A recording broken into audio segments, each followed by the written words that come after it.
refutando a mais um trecho da carta endereçada aos católicos, onde fala sobre as imagens. Será que a Bíblia condena as imagens sacras ou condena as imagens de ídolos?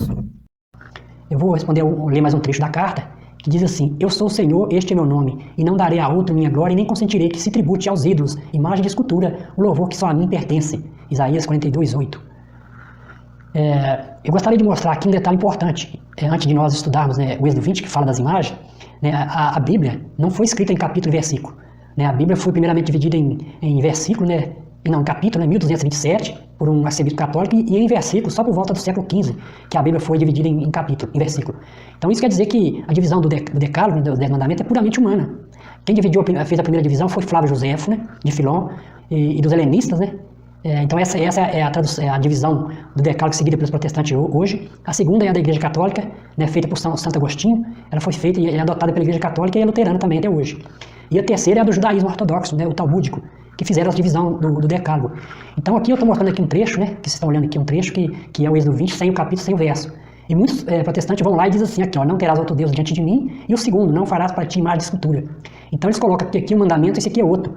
Como foi dito, no texto bíblico original não contém capítulo nem versículo.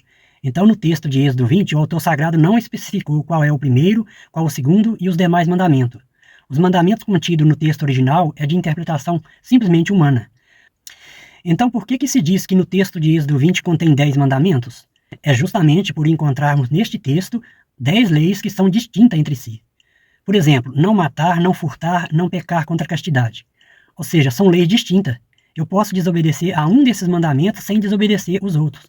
Ou seja, há a possibilidade de eu ser alguém que rouba, mas não ser alguém que peca contra a castidade. Ou posso ser um pecador contra a castidade, mas não ser um assassino. Ou seja, no texto de Êxodo 20, já que o autor sagrado não especificou esse é o primeiro, esse é o segundo e demais mandamentos, encontramos ali, por interpretação humana, 10 mandamentos distintos. E é nesse conceito que Santo Agostinho interpretou os 10 mandamentos contidos nesse texto original de Êxodo 20. Ou seja, Santo Agostinho entendeu que até o verso 6 do Êxodo 20 se trata de um único mandamento. Pois eu desafio a qualquer protestante a mostrar que é possível alguém guardar o primeiro mandamento, que é ter somente Deus Pai diante de si, mas quebrar o segundo mandamento fazendo imagem de ídolos e adorando esses ídolos, sem que, ao mesmo tempo, quebre automaticamente o primeiro mandamento. Logicamente e racionalmente, não é possível separar o verso 3 do 4 e o 5 do Êxodo 20. É possível um cristão fazer imagem de ídolos e adorar, quebrando assim o suposto segundo mandamento, mas guardar com fidelidade o primeiro mandamento, o verso 2, que é não ter outros deuses diante de si? Então é simplesmente uma insanidade mental crer que é possível dividir o Êxodo 20 até o verso 6 em 2 mandamentos. Então, agora voltando ao Êxodo 20, já com o capítulo e versículo, eu queria fazer aqui uma comparação interessante entre as duas traduções protestantes, que é a Almeida e a outra é NHTL, que também é uma tradução protestante. Então, na tradução Almeida diz assim: não terás outro Deus diante de mim, não farás para ti imagem de escultura, não te encurvarás a ela e nem a servirás. E já na outra tradução diz assim: não adore outros deuses, adore somente a mim. Não faça a imagem de nenhum, mas vai falar aqui, nada que existe no céu, no mar, na terra. E não se ajoelhe diante do ídolos. Então eu achei interessante comparar essas duas partes do capítulo, do verso 5. A gente percebe que na HTL fala prostrar diante de ídolos, que é o contexto correto, porque o Êxodo 20 está falando de ídolos, não simplesmente de imagem. Então nós acabamos aqui de comparar aqui assim, entre mesmo duas tradições protestantes, que há intencionalmente uma distorção do real sentido da Bíblia, de João Ferreira de Almeida, tentando a pretensão de fazer entender que o ídolo é uma imagem. Já a outra tradução, corretamente, que apesar de ser protestante, também está traduzida correta, que diz que para não se ajoelhar diante de ídolos. Então já muda todo o contexto da história. Aí vem muitos protestantes achar que é só uma pessoa prostrar diante de uma imagem, e isso por si só já é uma idolatria. Mas lá em Josué 7,6, diz que Josué rasgou suas vestes e prostrou-se com o rosto por terra diante da Arca da Aliança, a Arca do Senhor, até a tarde, ele e os anciãos de Israel. Todo mundo prostrado com o rosto em terra diante da Arca. Então isso foi idolatria, E esse prostrar diante da Arca não foi no sentido religioso? Foi. A Arca não era um objeto também feito pela mão do homem? Sim. E esse é só um dos exemplos, dos vários exemplos. Hoje, em geral, no meio protestante, se interpreta tudo com radicalismo e fundamentalismo, Ou seja, a palavra ídolos a palavra imagem virou ídolos, a palavra prostrar virou adoração, Então, tudo com radicalismo. Eu gostaria aqui de perguntar a quem acha que a Bíblia está falando das imagens sacras, dos santos, Vocês já estudaram de fato que eram esses deuses que a Bíblia proíbe, que ela fala? Eu queria falar aqui apenas de um deles, que é esse aqui, ó, o deus Moloque. Ele é muito citado na Bíblia. Vamos ver aqui duas passagens bíblicas que fala dele, que diz assim, Jeremias 32, 35. E também construíram lugar alto a Baal, no vale de Ben-Enon, para ali queimar seus filhos e filhas em honra a Moloque. Coisa tão horrível a induzir Judá ao pecado. Jamais mandei, nunca me passou pelo pensamento. E nós temos também lá em Levítico, né, que é a lei, que diz assim, não darás um filho teu para ser passado no fogo em honra a Moloque. Não profanarás o nome do teu Deus, eu sou o Senhor. Então esse Moloque, ele era um desses deuses mais citados na Bíblia, né? O ritual mais conhecido de adoração a ele era o sacrifício de crianças que eram queimadas vivas no fogo. Então nesse ritual sacrificava bebê recém-nascido em nome dessa divindade, né? E a Bíblia assim, não traz detalhes de como se fazia o sacrifício, mas segundo os estudiosos, né, esse deus, né, essa figura aqui, era uma imagem oca, né, que dentro dela se colocava fogo durante os rituais, isso aqui é fogo. E na verdade esse deus Moloque era uma fornalha, né? Era praticamente uma fornalha mesmo, né, no formato de uma figura demoníaca. E nela se tinha abertura no peito, provavelmente deve ser essas aberturas aqui, ó, para que os pais jogassem os seus filhos vivos em cima do fogo. Então eles vinham caminhando aqui, subiam nesse altar aqui, em adoração a esse Deus, jogava seus filhos aqui, ó, jogava dentro do fogo. Então, e assim, às vezes você está falando, mas como que era cruel, né? Mas isso não é nada, né? Pelo que a história conta, os pais e parentes das crianças, eles eram proibidos de chorar, lamentar a morte do filho, porque se fizesse isso, eles acreditavam que o Deus Moloque ia ficar enfurecido e o sacrifício não seria aceito, né? Então, gente, isso aqui é só um exemplo que eu estou dando. É isso que a idolatria que a Bíblia proíbe, né? A coisa antigamente era muito séria. Ela não está falando que os santos, né, tanto do Antigo Testamento quanto do Novo, que serviram, morreram por amor ao verdadeiro Deus, eles viraram demônios depois que morreram, não. Né? Isso é fanatismo religioso. O que a Bíblia proíbe é escultura. Escultura de ídolo, não é imagem de escultura, não. Porque se fosse, o problema se fosse a imagem, nós temos aqui, né, em Números 28, mandando fazer uma serpente de bronze, Deus mandou Moisés fazer uma serpente de bronze, né?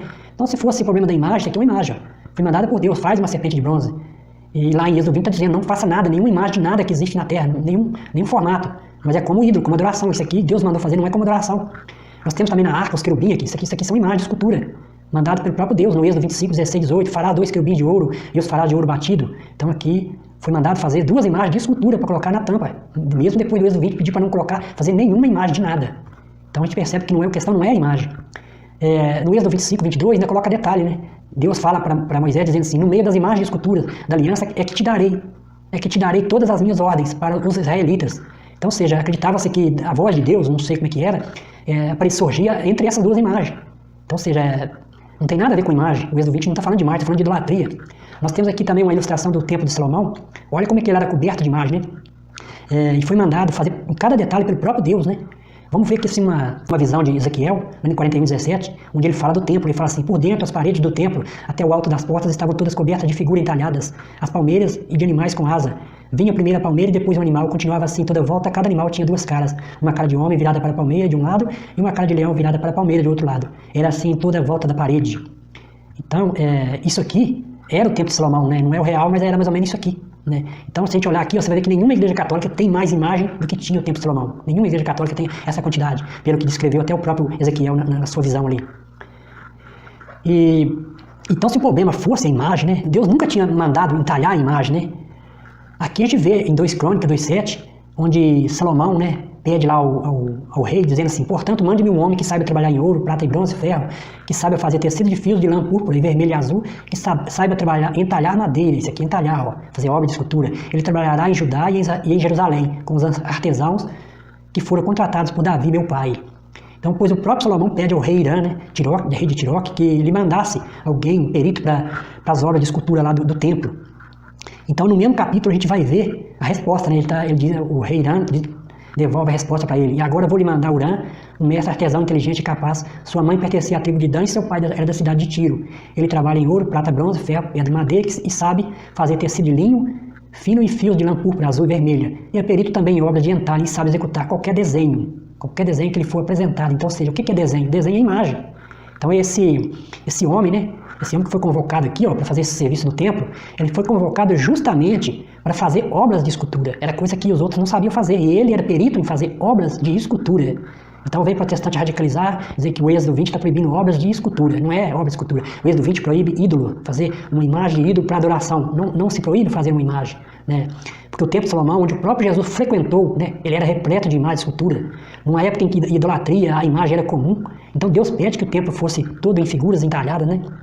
E só que hoje o fanatismo religioso, infelizmente, faz com que muitos protestantes proíbem, né, que seus templos tenham qualquer tipo de imagem. Ou seja, se Deus fosse contra as imagens, ele próprio não determinaria que o templo tivesse imagem. Né? Ou será que as imagens do templo era só decoração? Deus quis apenas ornamentar, né, o templo lá para ficar bonito? Não era. Tinha sentido religioso essas imagens. Né? Então a serpente de bronze, voltando a falar nela, ela é a maior prova que a imagem em si nunca foi entendida pelo povo de Deus no passado como entende agora. Porque lá em Reis 18:4 a gente vê que Deus fala que destruiu os lugares altos e quebrou as colunas sagradas, derrubou o tronco sagrado, despedaçou inclusive a serpente de bronze feita por Moisés, pois os filhos de Israel ainda queimavam incenso e chamavam de Neostã. Então muita gente interpreta essa passagem como que Deus mandou destruir porque a imagem é errada. Mas, né, como assim? Deus estaria mandando destruir uma coisa que ele mesmo mandou fazer porque é errado? Então será que Deus errou? Né? E um detalhe importante que se você for estudar, a gente vai perceber que essa passagem aqui, ó, de destruir a serpente, ocorreu praticamente 700 anos depois que ela foi mandada fazer. Então, se ter imagem errada, como que a serpente de bronze permaneceu por mais de 7 séculos no meio do povo de Deus?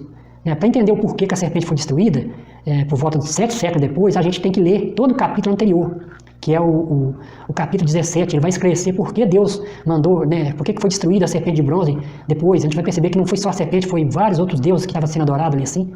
Então aqui a gente mostra que a serpente, enquanto ela permaneceu no meio do povo de Deus, que ela era uma imagem de escultura, sendo usada de acordo, sem idolatria, ela ficou por 700 anos. Mas depois que começou a haver idolatria com a imagem, aí foi mandada destruir. Então o problema não é a imagem, o problema é idolatrar. Você não pode idolatrar a imagem, mas ter a imagem não há problema nenhum.